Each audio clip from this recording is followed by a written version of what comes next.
Hello friend, स्वागत है आपका एनक्यू स्टडी यूट्यूब चैनल पर। हम लोग बिहार डीएलएड से संबंधित विज्ञान का अगला सेट लाए हैं, जिसमें आने वाले 20 महत्वपूर्ण प्रश्नों को हम लोग एक एक करके देखेंगे और यह टारगेट रहेगा कि 20 में से एक भी प्रश्न हम लोग का नहीं छूटे, ताकि हमारा एडमिशन सरकारी कॉलेज में हो सके। आइए हम लोग एक एक महत्वपूर्ण प्रश्नों को उसके उत्तर की व्याख्या के साथ देखते हैं। प्रश्न है हमारे स्क्रीन पर कि ध्वनि तरंगों को विद्युत तरंगों में परिवर्तित करने वाले यंत्र को क्या कहते हैं।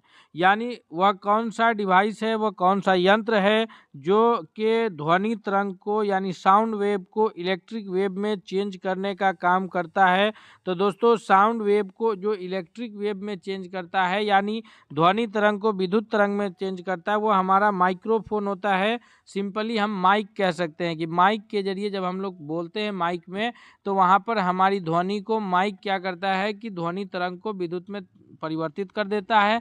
फिर वह तार के जरिए वो विद्युत करंट जाता है और जहाँ पर हमारा लाउड स्पीकर लगा होता है या हॉर्न लगा होता है जिसे हम सुनते हैं, तो उसका काम क्या है, लाउड स्पीकर का काम है कि वह उल्टा इसका करता है, यानी विद्युत तरंग को वह ध्वनि तरंग में परिवर्तित करने का काम करता है। विद्युत को किस में परिवर्तित करता है, ध्वनि में, और ध्वनि को विद्युत में कौन करता है, तो वह माइक्रोफोन करता है। नेक्स्ट क्वेश्चन है हमारे स्क्रीन पर, प्रश्न संख्या दूसरा के द्रवों में आवेश का प्रवाह होता है, यानी द्रवों में जो आवेश है, चार्ज है, उसका फ्लो किसके द्वारा होता है।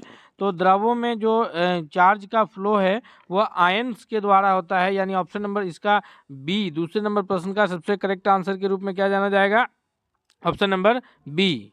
अगले प्रश्न की ओर, क्वेश्चन नंबर तीसरा है हमारे स्क्रीन पर कि कोशिका में माइटोकॉन्ड्रिया पाए जाते हैं, यानी कोशिका में माइटोकॉन्ड्रिया कहाँ पाए जाते हैं। तो तीसरा नंबर प्रश्न का जो सही उत्तर हो जाएगा कि जो अगर हम लोग बात करें कोशिका का इस प्रकार का, तो जो बाहरी आवरण होता है जिसको हम लोग कोशिका झिल्ली के नाम से जानते हैं। किस नाम से जानते हैं, कोशिका झिल्ली। और इसके बाहर भी एक आवरण होता है जिसको जो केवल पादप कोशिका में होता है बाहर से, उसको कोशिका भित्ति के नाम से जानते हैं। और कोशिका झिल्ली के अंदर बीच में केंद्रक होता है, केंद्रक के अंदर भी द्रव होता है, और ये कोशिका झिल्ली के अंदर में इस प्रकार से कोशिका द्रव रहते हैं। और इसी कोशिका द्रव में जो है माइटोकॉन्ड्रिया, राइबोसोम, लाइसोसोम इत्यादि जो है अन्य कोशिकांग जो है वो सभी पाए जाते हैं।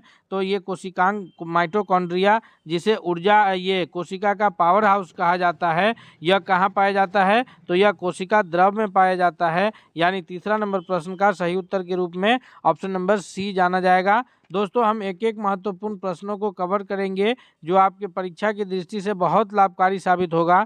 इसलिए आपसे रिक्वेस्ट है कि यदि आप हमारे चैनल पर नए हैं, अब तक सब्सक्राइब नहीं किया है, तो प्लीज़ आप चैनल को सब्सक्राइब जरूर कर लीजिएगा। और वीडियो पसंद आए तो इसे दोस्तों के बीच भी शेयर कीजिएगा, ताकि आपके साथ साथ आपके दोस्तों की भी बेहतर तैयारी हो सके। प्रश्न चौथा है कि पौधे में प्रोटीन का संश्लेषण मुख्य रूप से कहाँ होता है। जी हाँ, तो पौधे में जिस प्रकार मनुष्य में प्रोटीन का संश्लेषण जो है यह राइबोसोम में होता है, कोशिका के राइबोसोम में, उसी प्रकार पौधे में जो प्रोटीन का संश्लेषण है मुख्य रूप से विभज्योति एवं संग्राहक ऊतक के द्वारा होता है, यानी ऑप्शन नंबर डी इसका सही उत्तर है। नेक्स्ट प्रश्न है हमारे स्क्रीन पर कि न्यूट्रॉन की संख्या और प्रोटॉन की संख्या के योगफल को क्या कहते हैं। दोस्तों, हम यह रसायन से संबंधित प्रश्न है। जब आप पढ़िएगा रसायन को तो जानते हैं कि कोशिका के किसी परमाणु के सबसे बीच में जो नाभिक होता है, जहां प्रोटॉन प्लस न्यूट्रॉन रहता है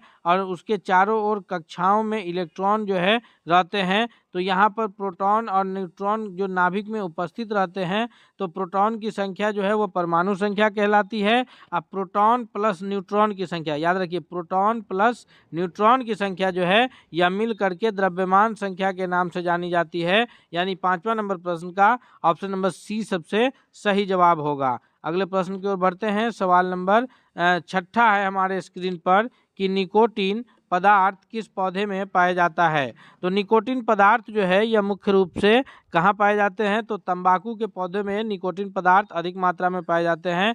यानी ऑप्शन नंबर इसका ए सबसे करेक्ट आंसर होगा।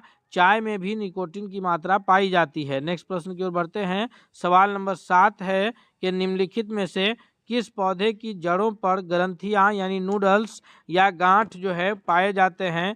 तो यहाँ पर जो पौधे के नाम हमारे स्क्रीन पर दिए हुए हैं और उत्तर में आलू, टमाटर, मक्का, मटर। तो आप से हम ये रिक्वेस्ट करते हैं कि अगर आप हमसे पहले प्रश्न का उत्तर कर पा रहे हैं तो दोस्तों आप कमेंट करके ज़रूर बताइएगा, और अंत में तो आप ज़रूर कमेंट करके बताएंगे कि आपने कितने प्रश्नों के उत्तर सही किए हैं, ताकि उसके आधार पर हम आपको अगले प्रश्नों को दे पाएँ। तो ये है कि निम्नलिखित में से किस पौधे की जड़ों में ग्रंथियां पाई जाती है। तो पौधे के जो है ये जो दलहन पौधे हैं उनकी जड़ों में ग्रंथियां पाई जाती है, अर्थात यहाँ मटर option number D correct answer होगा। और उसमें राइजोबियम नामक बैक्टीरिया पाया जाता है, जिसका कार्य क्या होता है राइजोबियम का, कि वो वायुमंडल से नाइट्रोजन को ग्रहण करते हैं। क्योंकि वायुमंडल में हम सभी जानते हैं 78% नाइट्रोजन उपस्थित है, तो वहाँ से नाइट्रोजन को ग्रहण करते हैं। और राइजोबियम बैक्टीरिया जो है नाइट्रोजन स्थिरीकरण यानी नाइट्रोजन फिक्सेशन का काम मिट्टी में करता है। इसीलिए फसल चक्र के दौरान जब एक बार दलहन की खेती की जाती है तो प्राकृतिक रूप से खेत को जो है नाइट्रोजन की आपूर्ति हो जाती है। अगले प्रश्न की ओर बढ़ते हैं दोस्तों। सवाल नंबर 8 है कि कार्बोहाइड्रेट्स का निर्माण किन किन तत्वों से मिलकर के होता है।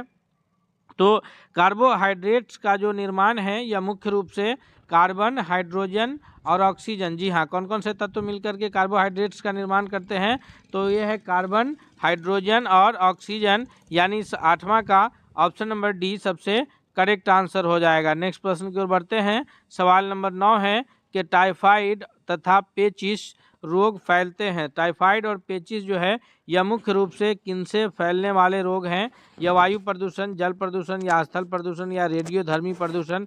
तो ये टाइफाइड जो है ये मुख्य रूप से जल प्रदूषण से सबसे ज़्यादा फैलते हैं, यानी इसका ऑप्शन बी 9वां नंबर प्रश्न का सबसे सही उत्तर क्या होगा, ऑप्शन नंबर बी। नेक्स्ट प्रश्न की ओर बढ़ते हैं। सवाल नंबर 10 है कि वाहन के इंजन को ठंडा करने के लिए उपकरण या यंत्र को क्या कहते हैं, यानी कौन सा उपकरण वाहन के इंजन को ठंडा करने के लिए इस्तेमाल किया जाता है। जो बड़े वाहन हैं जैसे बस, ट्रक इत्यादि में वाहन की जो इंजन होते हैं उन्हें ठंडा करने के लिए मुख्य रूप से जो है उसमें रेडिएटर मौजूद होता है। क्या मौजूद रहता है, रेडिएटर मौजूद रहता है, और उस रेडिएटर के मदद से जो है वाहन के इंजन को ठंडा किया जाता है, यानी 10वां का ऑप्शन नंबर बी सबसे सही उत्तर है। अगले प्रश्न की ओर बढ़ते हैं। हम आधे प्रश्न को कवर किए हैं। हम आपसे रिक्वेस्ट करते हैं कि अगर आपको यह वीडियो पसंद आ रहा है तो लाइक करते हुए दोस्तों के बीच जरूर शेयर कीजिएगा। साथ ही साथ अगर आप चैनल पर नए होइएगा तो सब्सक्राइब तो हर हाल में कर लीजिए, ताकि अगला अपडेट्स आप तक सबसे पहले पहुँचे। क्वेश्चन नंबर 11 है कि ट्रक फार्मिंग क्या है। ट्रक फार्मिंग जो है यह व्यापारी स्तर पर सब्जी की खेती है, या फिर व्यापारिक स्तर पर फल की खेती है, या फूल की है, या ट्रक संचालन से संबंधित है। तो इसका सही उत्तर ऑप्शन नंबर ए के रूप में जाना जाएगा कि ट्रक फार्मिंग जो है यह व्यापारिक स्तर पर सब्जियों की कृषि है। जी 11वां का सही उत्तर क्या होगा, ऑप्शन नंबर ए। नेक्स्ट प्रश्न की ओर बढ़ते हैं। सवाल नंबर 12 है हमारे स्क्रीन पर कि फ्लोरीकल्चर के अंतर्गत किसका अध्ययन किया जाता है। जी हाँ, फ्लोरीकल्चर के अंतर्गत किसका अध्ययन किया जाता है। तो फ्लोरीकल्चर जो शब्द है इसके अंतर्गत मुख्य रूप से फूलों का, किसका, फूलों का अध्ययन फ्लोरीकल्चर के अंतर्गत किया जाता है, यानी 12वां नंबर प्रश्न के लिए सही उत्तर के रूप में ऑप्शन नंबर डी सबसे सही उत्तर जाना। नेक्स्ट प्रश्न की ओर बढ़ते हैं। सवाल नंबर 13 है हमारे स्क्रीन पर कि मोनोकल्चर एक विशिष्ट लक्षण है, यानी मोनोकल्चर जो है यह किसका एक विशिष्ट लक्षण है। तो मोनोकल्चर जो है यह स्थानांतरित कृषि, किसका जी, स्थानांतरित कृषि का एक मुख्य लक्षण है, यानी 13वां का ऑप्शन नंबर ए। 13वां नंबर प्रश्न के लिए सबसे सही उत्तर क्या होगा, सबसे सही उत्तर है ऑप्शन नंबर ए।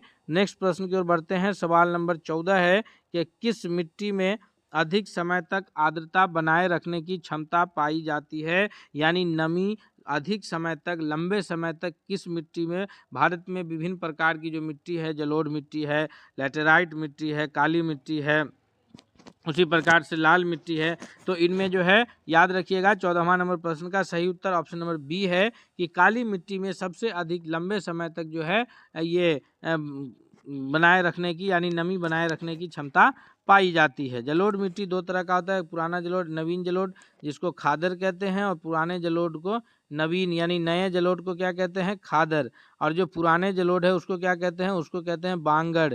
याद रखिएगा, इसके से भी प्रश्न बनते हैं कि खादर और बांगड़ किसको कहते हैं।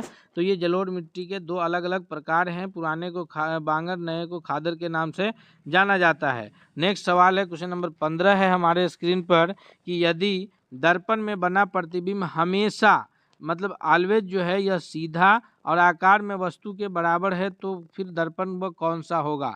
तो याद रखिएगा, तीन प्रकार के दर्पण हम लोग पढ़ते हैं। दो गोलीय दर्पण है जिसको अवतल और उत्तल अलग अलग नाम से जानते हैं, अवतल दर्पण और उत्तल दर्पण, और एक हमारा समतल दर्पण है। तो जब समतल दर्पण का केस आता है, जो बिल्कुल इस प्रकार का दर्पण जो हम लोग ज़्यादातर अपने घरों में इस्तेमाल करते हैं चेहरा देखने के लिए, तो समतल दर्पण में हमेशा वस्तु के आकार के बराबर सीधा और आभासी प्रतिबिंब बनता है। ऑप्शन नंबर सी सही उत्तर हो जाएगा। लेकिन अगर बात किया जाए कि हमेशा वस्तु से छोटा और सीधा प्रतिबिंब बने, जी वस्तु से छोटा और सीधा प्रतिबिंब, तो वह उत्तल का बात आएगा। हमेशा क्या बनेगा, छोटा बनेगा और सीधा बनेगा। लेकिन अगर तीनों प्रकार का प्रतिबिंब बनता हो, यानी कि वह वस्तु से बड़ा प्रतिबिंब भी, वस्तु के बराबर भी, वस्तु से छोटा भी, वास्तविक प्रतिबिंब भी और आभासी प्रतिबिंब भी, यानी सीधा और उल्टा दोनों तरह का प्रतिबिंब बनता हो, तो उस सभी के लिए अवतल को जाना जाएगा। नेक्स्ट प्रश्न की ओर बढ़ते हैं। सवाल नंबर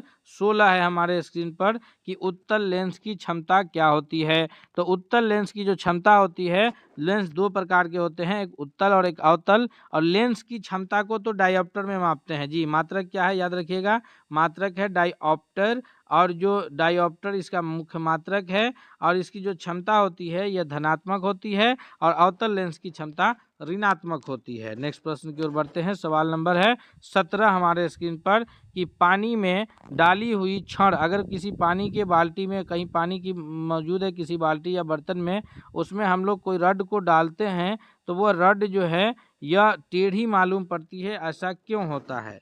तो किसी भी पानी जो है वह एक तरह से परावर्तक सतह है, अपवर्तक, यानी पानी के आर पार प्रकाश की किरण चली जाती है, तो पानी लेकिन हवा के बनिस्बत पानी जो है वो सघन माध्यम है। हवा जो है वो ज़्यादा मतलब पानी ज़्यादा घना माध्यम है, हवा ज़्यादा खुला है, इसलिए विरल माध्यम है। तो यहाँ पर जब हवा से पानी यानी हवा से प्रकाश की किरण जब उस पानी की बाल्टी में जाती है, तो थोड़ा सा प्रकाश की किरण जो है वह अभिलंब की ओर मुड़ती है, और यह घटना अपवर्तन कहलाता है। और अपवर्तन की घटना के कारण ही पानी में रखी हुई रड हमेशा टेढ़ी मालूम पड़ती है, या अपने वास्तविक ऊंचाई से पहले ऊंची मालूम पड़ती, वास्तविक गहराई से ऊंची मालूम पड़ती है। यह अपवर्तन की घटना के कारण ऐसा संभव हो पाता है। सवाल नंबर 18 है कि सोलर कुकर में प्रयोग किया जाता है। तो सोलर कुकर में जो खाना बनाने के लिए सोलर कुकर इस्तेमाल होता है हमारे घरों में, उसमें प्रयोग किया जाता है हमेशा अवतल दर्पण का। 18वां नंबर प्रश्न का ऑप्शन नंबर ए सही उत्तर हो जाएगा कि सोलर में कौन सा दर्पण इस्तेमाल होता है, तो अवतल दर्पण। नेक्स्ट सवाल है 19 है कि हीरा का अपवर्तनांक कितना होता है।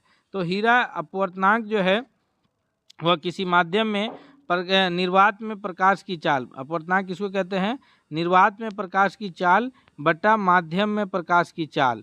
तो निर्वात में तो प्रकाश की चाल कितना है, 3 लाख किलोमीटर पर सेकेंड, यानी 3 × 10⁵ किलोमीटर पर सेकेंड।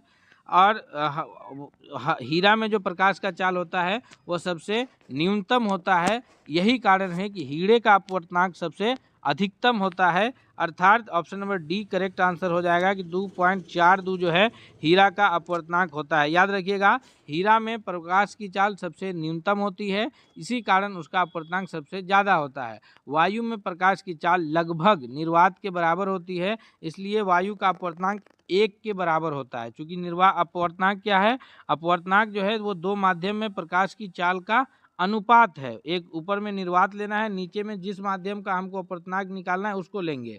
जैसे अभी हम लोग हीरा का निकाले तो ऊपर में निर्वात आएगा, नीचे में हीरा आएगा। हीरा में प्रकाश की चाल सबसे कम है, इसलिए 2.42 इसका अपवर्तनांक हो जाएगा। अगला प्रश्न है 20वां कि निकट दृष्टि दोष वाला व्यक्ति के चश्मे में क्या लगा रहता है। तो निकट दृष्टि दोष से अगर कोई व्यक्ति बीमार है, यानी वो निकट की वस्तु को देख रहा है, दूर स्थित वस्तु को नहीं देख पा रहा है, तो उस व्यक्ति के चश्मे में ऑप्शन बी यानी अवतल लेंस लगे रहते हैं।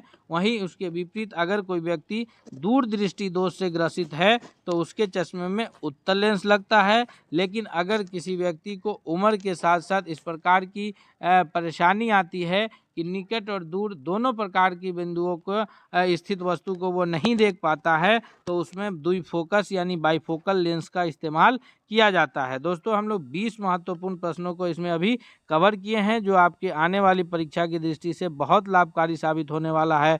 इसलिए आपसे चलते चलते रिक्वेस्ट है, यदि आप हमारे चैनल पर नए हैं तो प्लीज़ आप चैनल को सब्सक्राइब करते हुए बेल आइकन को दबा लीजिए, ताकि अगला अपडेट्स आप तक पहुंचेगा। और वीडियो पसंद आया है तो प्लीज़ दोस्तों के बीच जरूर शेयर कीजिएगा। मिलते हैं अगले सेट के साथ, तब तक के लिए बहुत बहुत धन्यवाद।